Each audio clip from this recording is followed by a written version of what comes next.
Hello, everyone. Welcome back to Spar and Brawl. I hope you're having a decent day. As always, I'm joined by my co-host Sam, and we're back with another midweek edition of Progressive Tweets. So these tweets are brand new. So as per usual, we're doing our part. So we've included timestamps down below.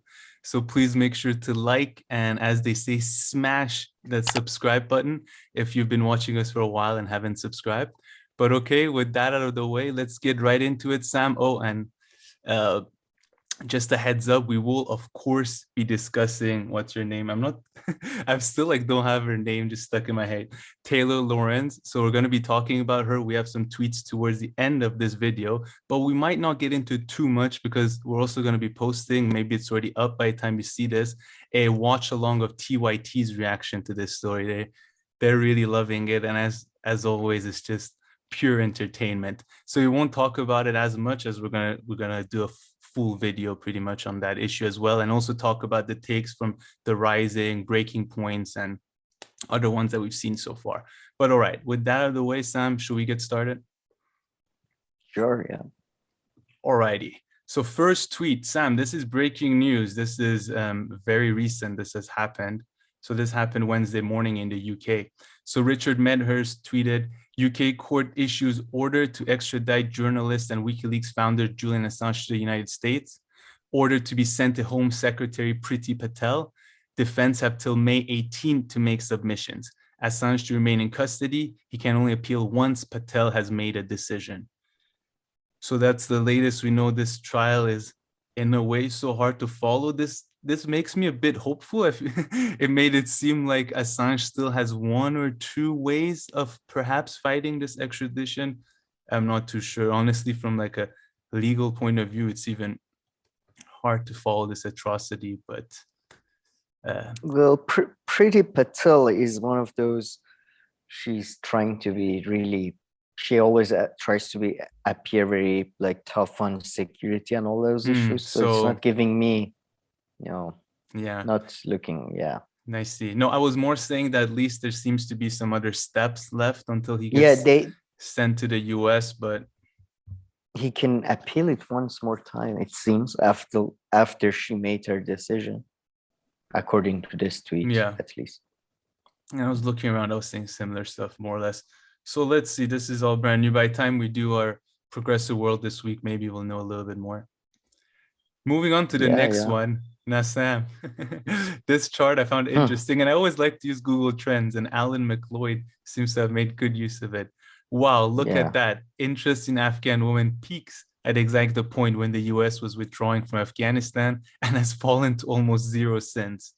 It's almost as if all those hawkish pundits demanding the US stay because of their plight never cared about women at all. I mean, the Afghanistan one was really an interesting period of how like the media can suddenly Afghanistan. Yeah, over a topic like that, mobilize itself for a few weeks and then just like drop it as if it was nothing and it's all over for an issue that didn't finish, because really they just covered like the beginning of a new phase. It's not like it came to an end. There's still a lot of stories if they want to keep uncovering. Sure, but I mean, I don't know why pundits are being singled out, because Google Trend is everybody Googling, right? It just shows all these, no, that is true. That is true, but it's just saying like people also. Did he single out pundits? It's almost those hawkish pundits, yeah. So you can also say people. Fair enough. At least with John Bolton or these monsters, they're always on about like, why don't we attack this country? Why don't we attack this country? Why not attack Iran? Why not attack Korea and all that? But I'm sorry, but I hate ordinary people who, these idiots who, as soon as TV is showing something, suddenly they were all experts on Afghanistani war. And, I think the strategy for pulling out may have not been, shut the fuck up. I would like to add that it had become one of those issues that had reached like the emotional level of people caring. I think you said that you were having you said you were having like discussion and like heated debates with people in Afghanistan. I was like, really? I think I isolated myself a bit more than you. And I was like, You could have been about having those conversations any day, but no. It yeah, was a the heated sudden issue. it's again it's kind of it's exactly like Ukraine. Suddenly everybody's interested in Yeah. humanitarian. It's ridiculous. It's just pathetic. And they get It's this almost like emotional grasp, right? Like the Afghanistan. And yeah, I yeah. think you made a fair point there that it wasn't really, people were saying that Biden is going to lose the election over the Afghanistan. So right now, I'm pretty sure people won't remember that this happened under Biden. But so I think you made a wise point for once, Sam. I don't know what others think. Yeah. I mean, this, it's. I mean, I hate this. Anyway, all right. I should have stopped criticizing people. Let's continue. Next tweet. Okay. So Jordan Chariton seems to be one of the people on the left, in the YouTube left world and all that, who kind of thinks that Nina Turner perhaps still has a chance, that some of the criticisms are unfair, the ones made by Jimmy Dore, Vanguard, other channels. So thread, I don't have the thread, but JB Font had first tweeted, Nina Turner is going to lose, not because I want her to, but because the reality is that she's running in a party where they don't even want any true centrists to gain power. No, they want true centrists to gain power. Well, whatever. Let's not get I into think maybe semantics. he's to the left that he Yeah. views Nina Turner as a centrist. Wow. That's what we come to. So Jordan, thread, and I'm sorry we don't have the thread. At Nina Turner lost by a little over 4,000 votes in special election in dead of summer, with low turnout and massive super PAC against her. For reference, Cori Bush lost 2018 primary by nearly 30,000 votes and then beat the same opponent 2 years later by over 4K. I mean, you can always find other examples that things happen, but already this looks different. So Cori Bush, I'm guessing, went against the person after 2 years.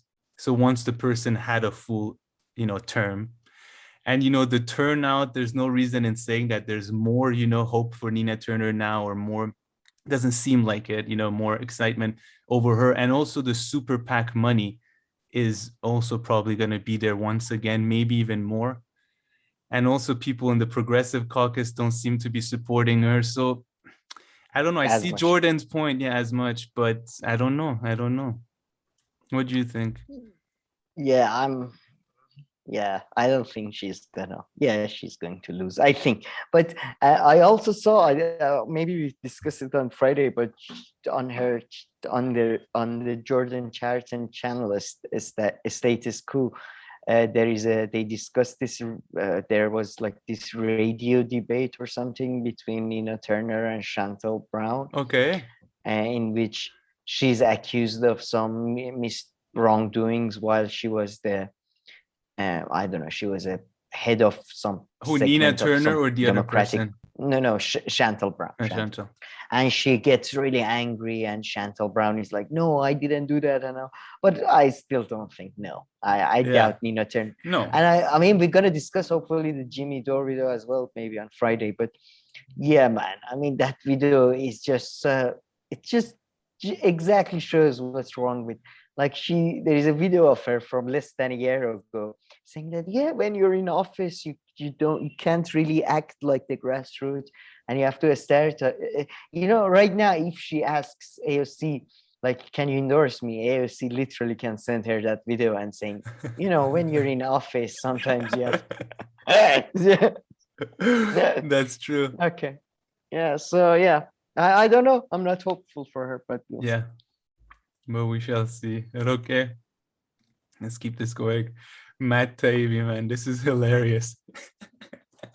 Just heard 4 words no parent prepares for. Daddy, who's Kim Kardashian?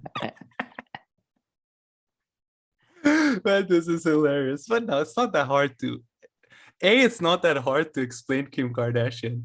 And B, you've heard my takes on the Kardashians. I don't find them to be the worst out of the worst from all the creatures out there. At least they're transparent, if you ask me. So I don't know. I have a bit of a spot for them. But who was it that day who was saying that? he's a very transparent psychopath. Like, oh, okay. It's better than a look, non-transparent psychopath. but no, seriously, how do you explain? Like, it's not like they do anything or they're like. But there's so many others that are the same. No, they're not. They were sure, but there's so many of them. I don't know. Who was it the other day? Imagine Sam, who was it the other day? No, wait, I'm just thinking. Who was it the other day? Oh, yeah, sorry. It was Joe Rogan's like pretty much homophobic guest who kept on saying, "How can I explain to my kids?" Sorry, I was just thinking of that. How to? No, that was ridiculous. I was just thinking, where that came from. Ridiculous. Yeah. But the Kardashians, honestly, there are so many like that, huh? Okay. I'll tell you. They'll just be like, well, you know, in this, maybe it can be like something like this. Well, you know, in this world, there are a lot of ways of making money, and one is just by becoming popular and entertaining people, perhaps not in the most intelligent way. And her and her family have done that a lot and made some money. Well, I don't know. How old is the kid that I'm speaking to? How do you think the kid is? This is a 7-year-old who's completed his third year of bachelor, going into his fourth year.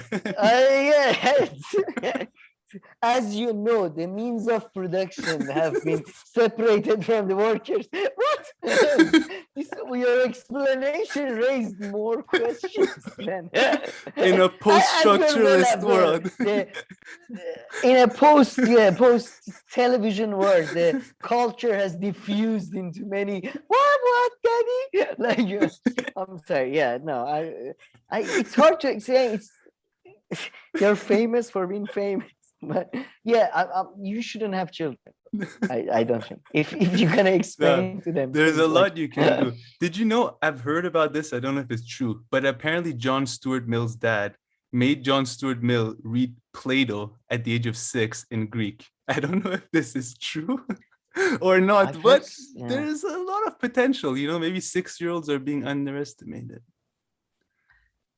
I think, to be honest, considering that I've read some of Plato and I think he sucks.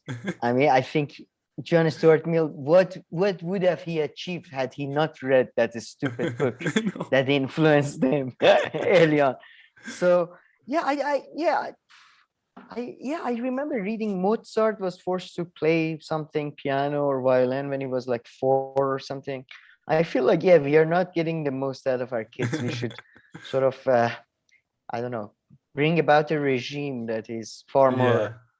I mean, we're going to talk about children and all that. True. So let's move on. I was just going to enter into like a rant about this stuff, but don't explain. Whenever your kids are asking you questions, just give them my email address or something. Don't try to explain. They're just going to talk about something else. They're going to ask you about Kim Kardashian and you're going to say some bullshit about something else. You're going to talk about like when the UK was an British empire. Comedy from 90s. This reminds me when Queen Victoria was saying. Oh, man. This is funny. Daddy who's Kim Kardashian. All right, let's move on. Okay, Michael Tracy. He tweeted, "Gosh, really, you don't say?" And that was response to an article by CNN with the headline, "What happens to weapons sent to Ukraine? The US doesn't really know." And hold on, Sam, I have 1 or 2 tweets that are related. I think one more. So the next one, Charles tweeted, Brie like this. That's how I came across it. Raytheon CEO Greg Hayes. Everything that's being shipped into Ukraine today, of course, is coming out of stockpiles, either at DOD or from our NATO allies. And that's all great news. Eventually, we'll have to replenish it and we'll see a benefit to the business.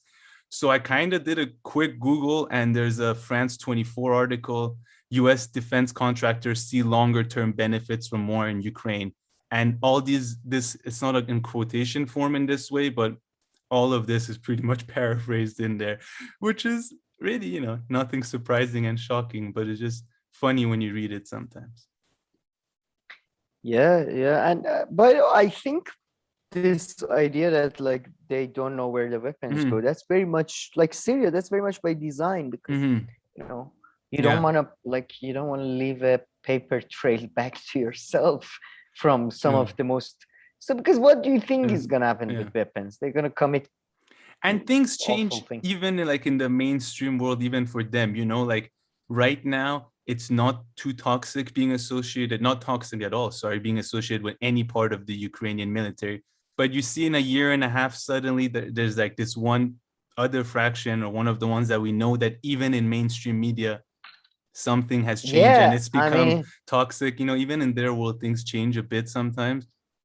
So then, I mean, in less than a year or so, you might see somebody, posting a video of himself eating a Russian soldier's heart. Do you remember that when that happened in Syrian war? Yeah, vaguely. That was somebody John McCain took a picture with before, like a couple of months before. And then a month or so later, he was like eating a man's heart live. So yeah, I have a feeling, this is gonna, in a couple of years, things gonna turn. Yeah. Especially if it goes down this protracted route, which again, it could very much be. That's why I wish there was more surveillance. All these people who are now going around crying about Ukraine, in a couple of years, I really like to see how they've turned. Like a lot of normies, not experts or anything.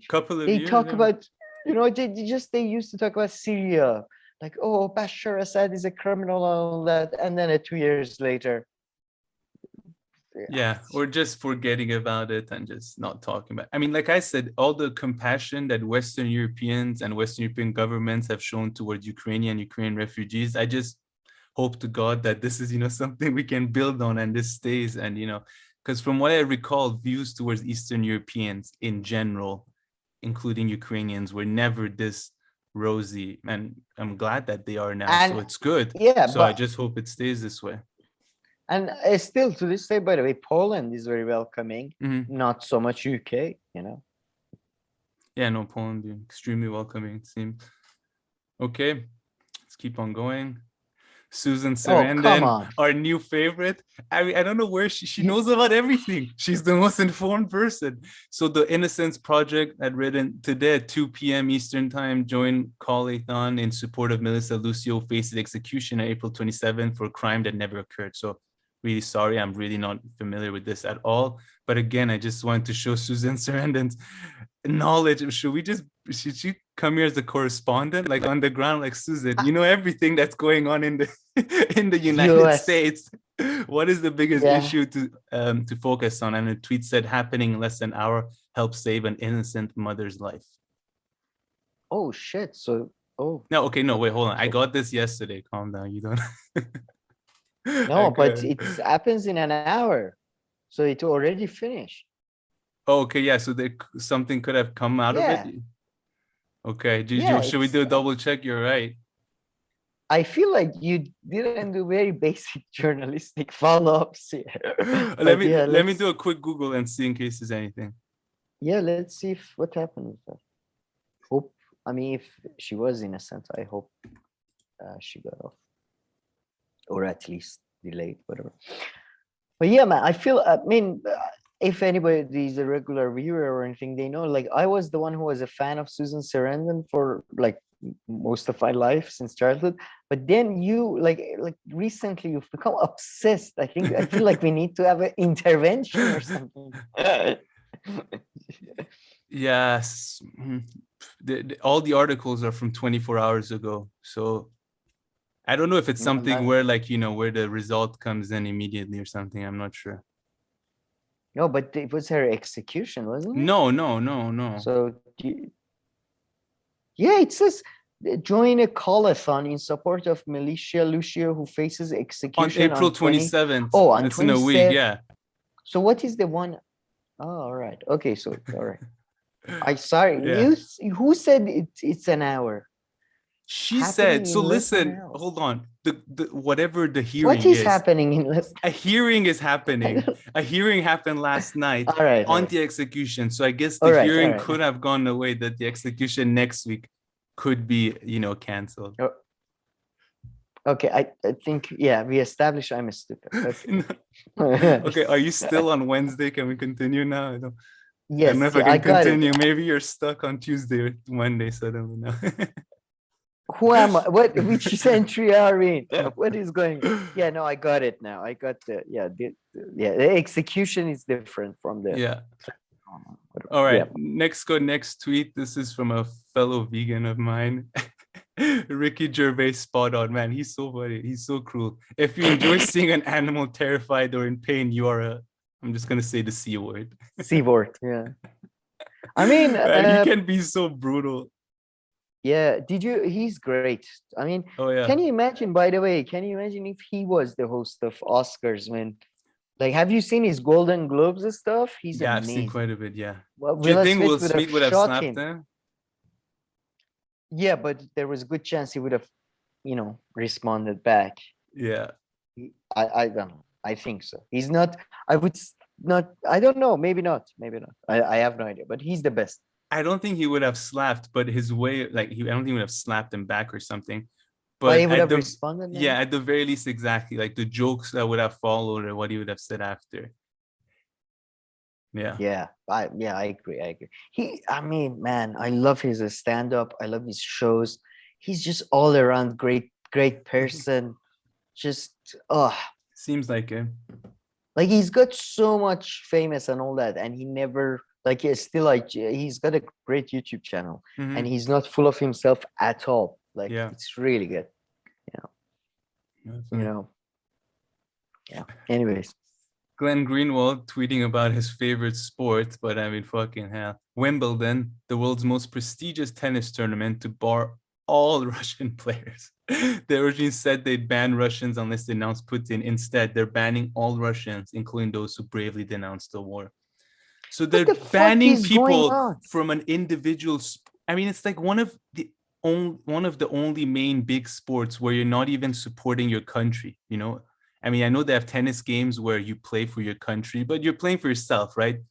It's a like bit golf, different. Yeah, like golf or like all these other kinds of individual sports. It's not like you're banning the Russia's national football team.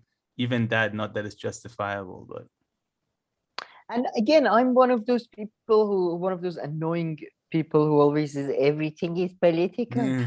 So, but like I to be honest, think like fun is sports. Like I hate professional sports in general. I don't care. It's a racket.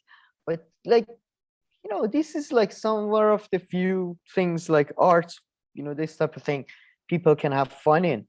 Yeah. And just you making everything sucky and yeah. Couldn't say any better. Yeah. Just they're ruining life, really. They're squeezing the last joys out of anyway, not that I hate tennis, by the way. So, yeah. Hashtag keep Sam happy. All right, let's keep on going. Or sad. All right, Sam, we've reached Taylor Lorenz tweets. So I have a few. We'll just talk about them a bit, say anything you want here, and then we're going to do our other segment where we're going to watch a lot of TYT's response, which doesn't disappoint as always. Let's put it that way.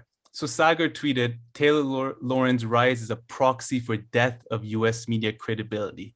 Everyone in the business privately admits that she is out of control, and yet they say nothing or defend in abstract.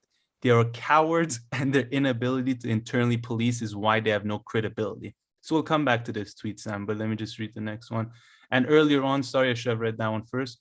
He had tweeted, there's a real story about how Libs of TikTok, by simply posting videos, became objectively one of the most important conservative activists in the entire country.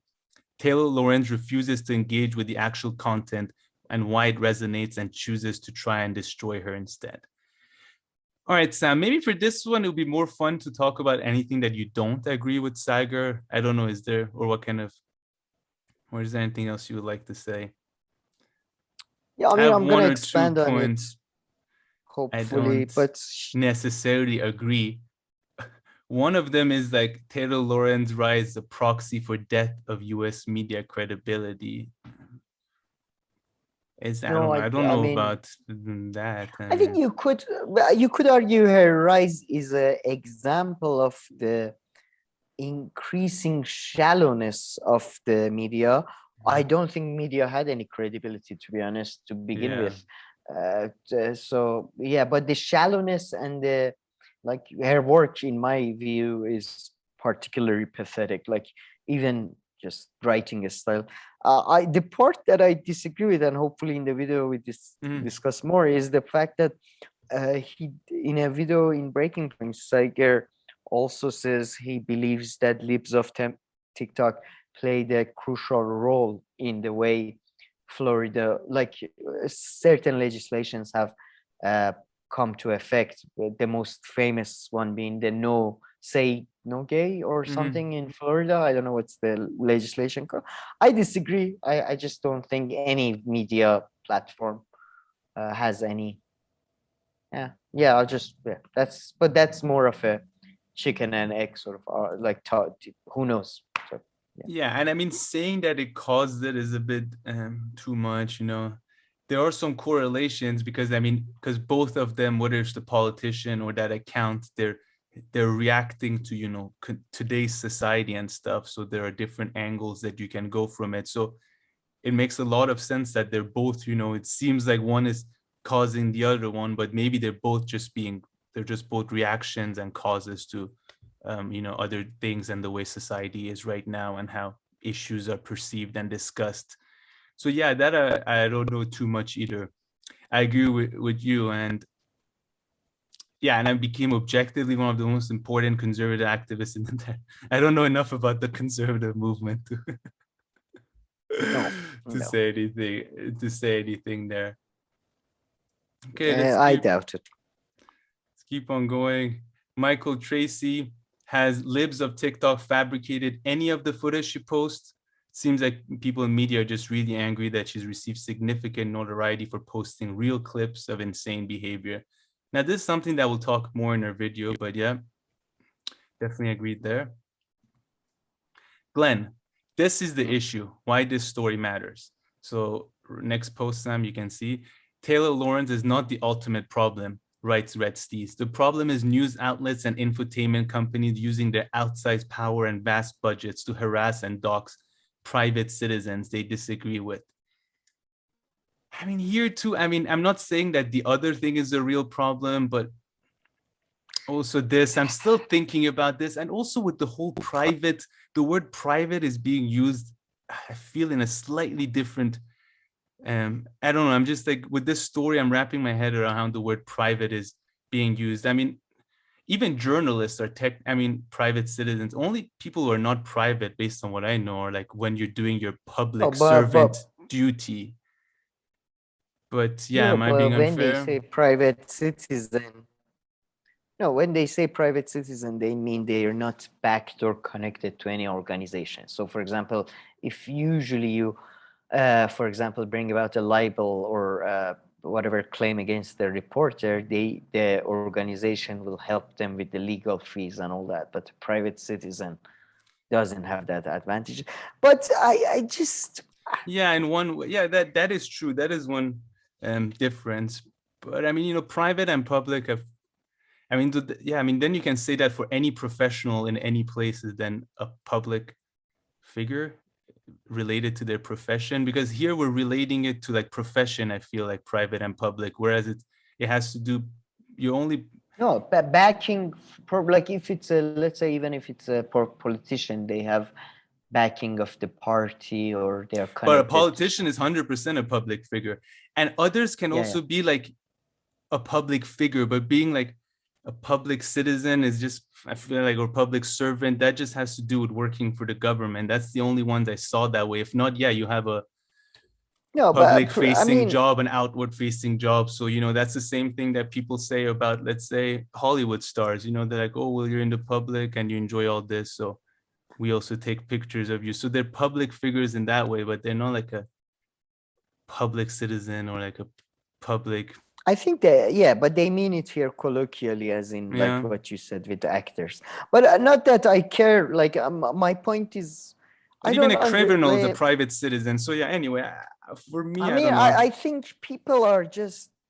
We're gonna discuss it in the video, but the language is just way too overblown on both sides. I feel. I think I agree. I think I would agree with you there. Okay, let's keep on going. wrap up with Anna. I'm not okay. Someone written, watching the Cenk and Anna Kasparian lose their mind all over this is hilarious. So guys, we're gonna watch parts of this video in another video, but goddamn, they lose their mind over everything. So I mean, I don't know. It's not very surprising. Anna wrote, I'm not losing my mind at all. I'm perfectly calm. Okay. Enjoying the tweet storms from Glenn. Okay. Including the one where he caught feelings for being described as an internet influencer. Have you heard the internet influencer thing? No, what's that? Pretty much in an article, Taylor Lawrence refers to Glenn only as an as an internet influencer. And I don't even know if Glenn picked this out, but others have, and they're like, but he's also a journalist and all this, and Pulitzer, yeah. Yeah, so so yeah, it is a bit, you usually describe the person by like one of their higher achievements. Not that there's anything wrong with being a internet influencer, but you know what I mean? Like if someone is like the director of this and that, they don't go, and he also volunteered. Like, they don't say like, blah, blah, blah, the soup kitchen volunteer or something like that. I don't know. Maybe that was a bad example. But you typically go with the highest achievement that the person has to make yourself seem respectful also, and not that you're just trying to disrespect the person you're talking about. This is part of a mudslinging match. Exactly, right? By the way, the fact that we are covering it is part of the same ordeal to get more viewers and all that. But yeah, I mean, and it's been fun, Sam. I've spent like 4 hours this morning just consuming this story. Yeah.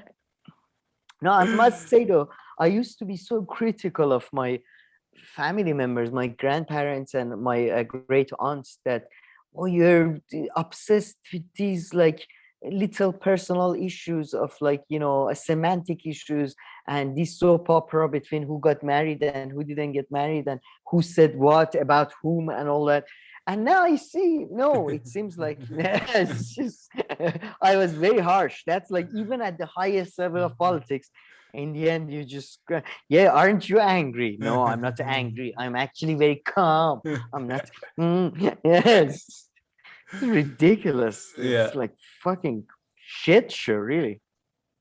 But man, Anna, I mean, I think you can objectively say, we'll see that she lost her mind. And she was like almost like Aaron Mate level angry. I'm not angry. I'm not angry, Kam. You can wear anything you want to tonight's party. It's up to you. But normal people wear suits. Exactly. With Cenk not angry. About to explode. Yeah. Let's keep on going, or implode, I should say. And Cenk, speaking of the man himself, I'm curious. Is the notorious liar Glenn Greenwald still pretending to be left-wing as part of his minstrel show on Fox News, or has he ever admitted that he's a rabid right-winger now? Does he have one honest bone left in his body, or is he still claiming he's not right-wing?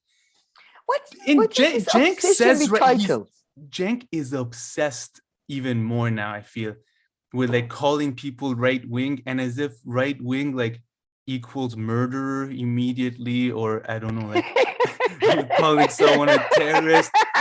I mean, I'm not a right-winger. I don't agree with right-wing politics, but it doesn't immediately, like, it's not an insult. That's all I'm trying to say. Criminal. Yeah, it's not. It's a descriptive. Yes, yeah. In the video, that's all he does. He's like, he's a right winger now, and he won't admit he's just a right winger. Just admit it. You're right winger now. No, that's exactly what I was gonna say. What is this obsession with the like? Anna, not so much. To be fair, to show that we're fair every now and then. Anna's not so obsessed with it, but he's so obsessed, and it's not just here. Like in his tweets every time. And we just redid our intro video to our channel, and like on some issues I'm left, on some issues I guess I'm just, there is general tendencies in your mind, but there is no, it's not like black and white, like a specific categories that you fit into. So I think undeniably Glenn is left on some things, probably not on something.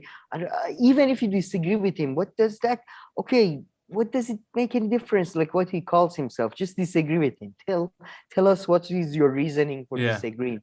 What is if he's pretending to be? And the funny thing is that he doesn't pretend. He's actually one person who didn't like us. No, we keep on saying liber. Exactly. Like us, we have our podcast called The Progressive World, So of course we've said it's a bit of like, framing and branding the podcast, but it'd be more fair to say that someone to us.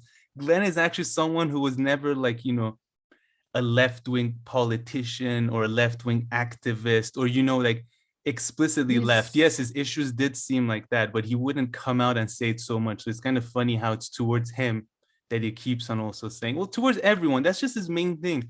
Keeps on calling people right-wingers. And the way he talks about conservatives and Republicans and right-wingers, I mean, nonstop, the way he talks about them, I don't know, a bit concerning if you live in the US or LA. Yeah, I mean, let's talk about it more in the video, in the main thing, but I think it's mostly to do with him trying to get views. Their channel is really doing bad. So perhaps not that our channel is doing good. We have, that's but for sure. Theirs is pretty bad. So that's for sure. All right, let's wrap up with the last few. Cenk had written, she exposed a person who says anyone acknowledging gay people exist in a school is a predator, blah, blah. And Glenn wrote, I'm wondering if I would take lectures about protecting the LGBT community from someone whose homophobic comments were so repugnant that Bernie Sanders, upon learning of them, had to rescind his endorsement for his fourth place congressional candidacy. So this article just like highlights, the reason why Bernie Sanders took away his endorsement of Cenk, or never endorsed them. No, I think he endorsed them and he took it away. He says right here, he had to rescind. And should we keep on going? No, sorry, I had no idea about this. What are you talking about? I had no idea. I knew Cenk was a right-winger.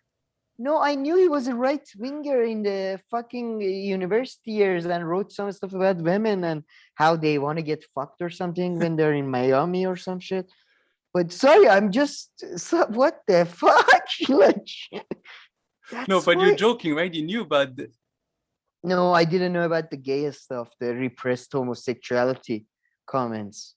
I knew. I thought Bernie rescinded his endorsement because of the okay, that's the part you weren't aware. Okay, that even up to 2010, he had made these comments.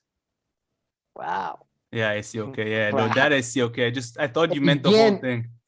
No. Glenn is almost like a goddamn archive of have we said anything bad? I'm pretty sure he already has like a mini stash on us, just in case something. A few sticky notes. Just a couple of handwritten notes in case if they ever. Point A: Sam murdered someone at the age of 3. You find out you were in prison between his words. Jesus Christ, man! Cenk sucks, man. Yeah. Really, I mean, fucking back in the days, I guess on YouTube they could say anything. Yeah. Sorry, but I phased out in the middle of your talking. No, you didn't. I intrigued by the Jesus. Anyway. This is Robby Soave. He had a little back and forth with actual Taylor Lawrence, a very small one. Ask this in genuine good faith. How do you square this sort of reporting with your stated position that doxing? Oh my God, this word doxing. I hope I never hear it again. It seems you're likely to direct no small amount of harassment towards this woman as a result of exposing her. She said, I encourage you to read the story. He wrote, I did read it. Wait. She said, I encourage you to read the story. That was the exact tone. And then he said, I did read it. I don't think it contains an answer to the question I asked. I'm not sure I have an answer either. It's not obvious to me why. In this case, the identity of the person is worth exposing, to use the language you yourself used. So I've heard the response to this is also a response by someone under this. And they're saying that, there was actually a Twitter feed or a feed something back in the day that had already exposed her identity. So she didn't expose it. It was already out there. But even if it was already somewhere out there, clearly this is the story that brought it into spotlight. And I don't even find this quote unquote doxing to be the issue. It's just because she's a hypocrite that this is coming back and, of course, biting her in the ass. Yeah, I agree. And okay, let's wrap up with Matt Taibbi. Matt Taibbi is like, kind of seems like he kind of knows about the story, but he says some funny stuff. So Latin Tim had tweeted, assuming Rupar were sold real estate for a living, would you think tracking down his relatives or publishing, however temporarily, a link to his license address was legit? Blah, blah, blah. And he wrote that what's for sure is you can't be sobbing on TV at being doxxed and then do the exact same thing to someone else with different politics. Amen. Exactly. Yeah. I don't understand the question. Assuming Rupert were sold real estate. I mean, for does it have something to do with Flint? With Simpson? Is the person being cued in that way or something? Huh? With Simpson? Yeah. Who's Simpson? Isn't Rupar a character in Simpson, or is that the name of her real estate agency? Or yeah, I have no idea. The Simpson connection, I have no idea about. Yeah, but I mean, you don't really need to understand that part of it to kind of get Matt Taibbi's, I think. No, yeah, but assuming Rupert were sold real estate for living, would you think tracking down his relatives and publishing a link to his license and address was legitimate? Perhaps for a reason, yeah, could be. But yeah, no, it was more about the Matt Taibbi tweet. Yeah, and in the next one, the person said the same thing as well. And Matt Taibbi this time had wrote in, personally, it's not my bag, but I think with any site that has influence, the public has a right to know if it's individual or sponsored. I mean, you can't have it both ways. If you watch Veritas videos, which I think are legit if real, you can't complain about stuff like this. So I think here Matt Taibbi is saying that, I think he's saying like, well, making her profile public is kind of not the end of the world in a sense. And that's where I also perhaps disagree with others on left and stuff. I mean, the lady who runs the account, has a right to try and remain, anonymous if she can. Good for her. Go do it. But at the same time, I don't think it's a crime at all for others or for people to find out who she is if they want to and say who she is. I mean, if you post her address for no reason, encourage people to go to her house, that's different. But, just saying who she is and identifying her as a person, I think if that's what Matt Taibbi is trying to say, I think I kind of agree there. I don't get that part of the story too much. She tried to be anonymous. They went and found that, and she's not. And, I think Crystal Ball said this, and I think I agree with her there. And it's also like, it's not even for me about being a public or private person, but let's just take that context right now. She's kind of at least, a public, I don't know, public, she's like public outward public figure to an extent. She has these huge channels that she's managing. So, yeah. No, I mean, look, in our video, we're going to go hopefully deeper, but when did the right to anonymity became a thing? Yeah, like I never believed in that. I really think it would be a good idea for all the websites to ask for a passport scan before they give you an email address, or they give you like your Twitter account sort of should become a blue check based on your passport or ID thing. I don't understand this fucking anonymity thing. No, okay, that's different. I think you're mixing one or two things a bit together, though. No, I'm not, because these people think they should be able to stay behind the mask and say anything they want because somehow it's freedom of speech. It's not. It's kind of just like when CIA stuff with the Russiagate are like, Washington Post is like two anonymous CIA sources. I really am not a big fan of anonymity, so I don't understand this right to anonymity. Whether you're just have one viewer online or if you have millions of viewers, whatever. Yeah, but in case of somebody who has a public Facing. Oh, that's the word I was looking persona, for. public Facing. persona, Yeah. public facing career, and he's trying to do politics and stuff. You definitely don't have any automatic rights. As you said, you have the right to try, just like everybody else. But yeah. So that part I don't get too much. yeah, not that. By the way, I generally think Taylor Lawrence is I do think she did it on purpose, and she's one of the most, let's say, synonym for pathetic. Pathetic. Yeah, like You can't get lowest better of than, the yeah. like a parasite of a parasite. Yeah. She's that type of thing. It seems like it. But okay, folks, I'm sorry if we mentioned too many times, like we're going to discuss it in another video. We're going to discuss it in another video. Kind of seems like what was the purpose for this video, but I want to go over some of these tweets and still discuss it. But yeah, go check out our other video if you haven't. And more importantly, leave your comments, question, criticisms on our shitty takes, everything else down below, and we'll make sure to get to them. If not, thank you for watching. Please like and subscribe, and we'll see you in our next video. Thank you.